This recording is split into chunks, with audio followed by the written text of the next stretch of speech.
Let's talk to Alex Wilson, a Reform UK's London Assembly member, the one and only. Alex, very good morning to you. Welcome.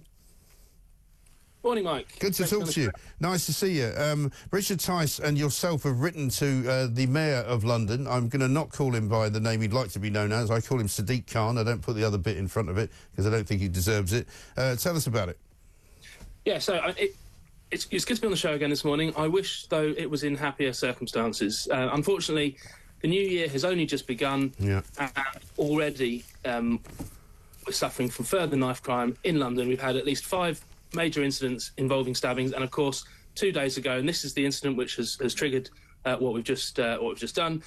Two days ago, 14-year-old boy stabbed on the bus in broad daylight, and so Richard and I, we've written to the Mayor. We're asking for action because we've reached a stage where we simply cannot go on like this anymore. Something has to change. Real action is required, and that's why we're asking the Mayor to declare a public order emergency and to really ramp up a range of initiatives that would help get back on top of this. So we want to see a dramatic increase in stop and search, particularly in hotspot areas.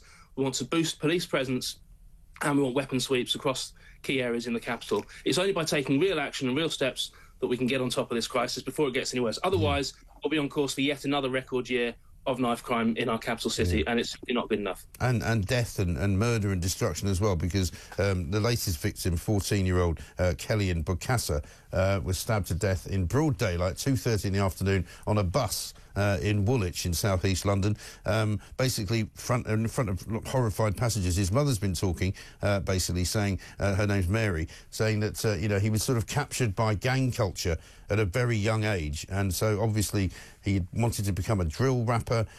He had a name of Gripper on YouTube.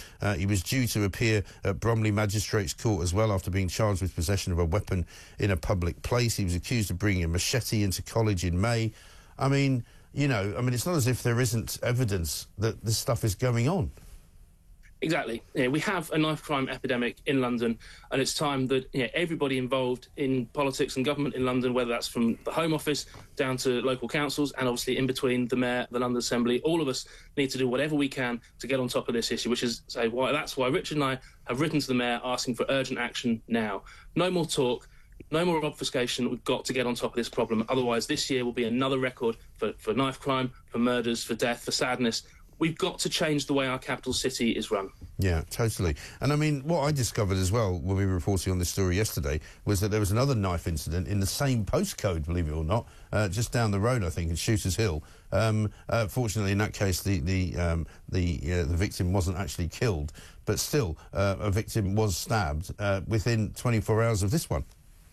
Yeah, absolutely. So I say there's already been at least 5 major incidents involving knives this year alone, and the year has only just begun. Yeah, it is absolutely shocking, isn't it? I mean, do you expect, I don't know if you've ever written letters to Sadiq Khan before, do you expect to get an answer? Because he's sometimes quite high-handed about this kind of stuff. Well, let's see. I mean, there are various ways that as Assembly members we can raise issues with him. We can do it through things like Mayor's Question Time, we can do it through social media, we can do it by writing to him. I know that all of us in London are very, very worried about this as the key issue for this year that we need to get on top of. So I'm hoping he will respond. If not, then I'll use other opportunities to raise these issues, and we'll keep talking about it. We've also got the budget process coming up, and I would like to try and see if there's a way that I can use that, perhaps through an amendment, to try and increase some extra funding for doing exactly this kind of work. Now, to do that, I'll need to work with members of other parties, so the invitation will be there to work with members of other parties. Watch this space. We'll be talking about that in the next few days. But certainly the purpose of this letter, which we released yesterday, was to get the Mayor's attention, because this issue has got everybody else's attention, and it's time for action. Absolutely. You might also remind him that he got the rather ignominious honour this week of London becoming the slowest city in Europe for congestion. Yeah, so I mean, on every level, his administration is failing. So crime, we've talked about obviously a lot, is out of control. Congestion, it's the slowest moving city, and it's harder than ever to get on the housing ladder. So, on all those real issues that matter to everyday, or to Londoners on an everyday basis, this administration is failing. And that's why we need to bring about some real change. Yeah, couldn't agree with you more. Alex, good to talk to you. Thanks very much indeed. Alex Wilson, Reform UK's London Assembly member, taking on Sadiq Khan. Well done to you for trying that. I suspect Sadiq Khan won't have much to say to Reform, because he's another one. He's so arrogant inside of the Labour movement that he doesn't believe that anything he does is wrong. He certainly doesn't need to talk to anybody that disagrees with him, and he certainly doesn't need to answer to people. That's how these people think.